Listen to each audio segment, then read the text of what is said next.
Hey, also, what's up, everyone? It's not just your average Joe. So, I never really got around talking about the voting gauntlet and who I voted for, and my thoughts on it and stuff. So, I'm just just gonna go with it. So, in the beginning, I picked Priscilla because she's one of my favorite characters ever, right? And I happen to have her, so I also get bonus points for that too. Um, I kind of called it in my earlier voting gauntlet video that whoever whatever the seeding was would matter who would be in the semifinals. So since Sakura and Elise duked it out in the beginning, I figured that Priscilla was the next best option. Also because I have her and she's one of my favorite characters. I really didn't think she would do this well, to be perfectly honest with you, but it turned out well. So this is just the first battle I do just to get some points on the board. I wasn't really too. I don't want to say devoted because it sounds like I played this game like religiously, but uh, when it came to the voting gauntlet, I was usually really good about it. But when you had two jobs, among other things, it got pretty difficult after a certain point. So I don't really know what I'm doing here. Oh, okay. So I didn't want Nusina to get hit. Well, Ana's that strong. Priscilla has low speed, but she's pretty strong. Not as good as Elise, but she's definitely a good user of Jenny's beast. What is it? Staff, Wrathful Staff. Yeah, she's a pretty good user of it. She's not a great user, but she's pretty good. So I hope I don't have to explain my strategies and stuff. It's just like 3 units, and I used Raven there to bait. So yeah, that's everything. For there, and I was there's just a bunch of like quest stuff that came up, and I was just like, ugh. So, I was gonna use Sakura, but then when I saw that she was paired with Elise, I was just like, okay, that's enough. I can't use her. So, I just find it funny when I have like Elise or something, like someone who's supporting me, but then they're another. I don't know. I just find it funny. Anyways, yeah, that's gonna be everything for this one. And then what happened was, this is the second round. We defeated Clarion, but it was a little bit closer than I'd like. But you see, this is what happened. So I knew Elise would win out Lachesis. Lachesis. Anyways, I was surprised that Lisa was losing this badly when I first started. Um, yeah, I really thought I really thought Lisa would have a hold. I was surprised that she didn't. But it might be had been a times 3 event. Oh, which I want to talk about. So, times 3 events,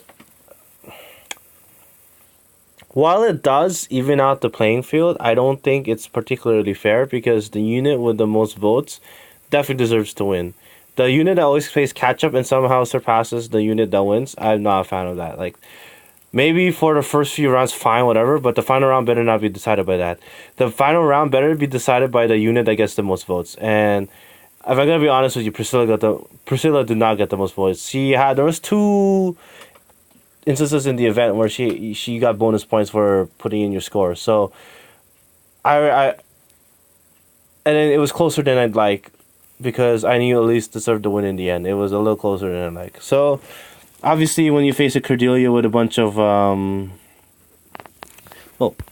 obviously when you face a Cordelia with a bunch of sword units, it's pretty difficult. This Ryoma was actually with me. I don't think he was. I think he was with me since the beginning, and that Ryoma always showed up, and I was like, I like this Ryoma. Level 40 Ryoma helped me out a lot. So the army I supported 1 and blah blah blah blah blah. So that's it for that one. That was round 2, and then I'm trying to remember where round 3 is. Oh, okay, so round 3. So this is the final round.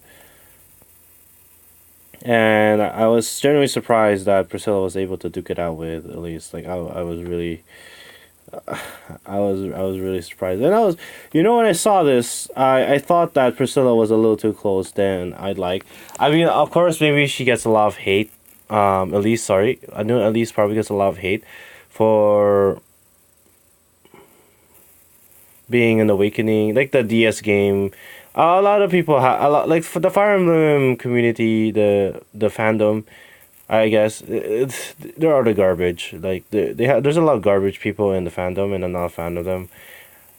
On to be perfectly honest with you, they hate on the new games and stuff, and they always want to see the new games succeed and the old. No, they always want to see the old games succeed and the new games fail. It's not fair. If it's like if Fire Emblem Heroes is your introduction or Fates or Awakening is your introduction, why would you hate on them? And instead of hating on them for introducing themselves via those games, welcome them. Like just welcome them to the series because it was struggling for a really long time, and no matter what anyone says, Awakening did really save the franchise. No matter what anyone says, anyone people can say all this and that, and they'll give all these excuses to make sure that Awakening doesn't get its due. But you gotta give credit where it's due, man. You gotta give credit where it's due. So that's it for that. I'm just wondering that's the last. Oh yeah, and then this is this is the conclusion of the voting gauntlet. I didn't rank too high. I usually get more feathers than that. I usually get roughly 8,000 from the whole voting gauntlet. I can get roughly 8,000. I was ranked a little too lowly than I'd like, but that's how it is. Oh, that's my armored team. That's my armored team. That's my armor emblem team at the moment. Surprisingly, it's a 3-star drog. I gave up my 4-star drog already. I think I gave away his brave sword, something like that. Anyways, yeah, I guess that's gonna be everything. There's really not much more to say. I just wanted to chat about the voting gauntlet and a myriad of other things, I suppose. So yeah, that's everything. Thank you for watching it. Later days.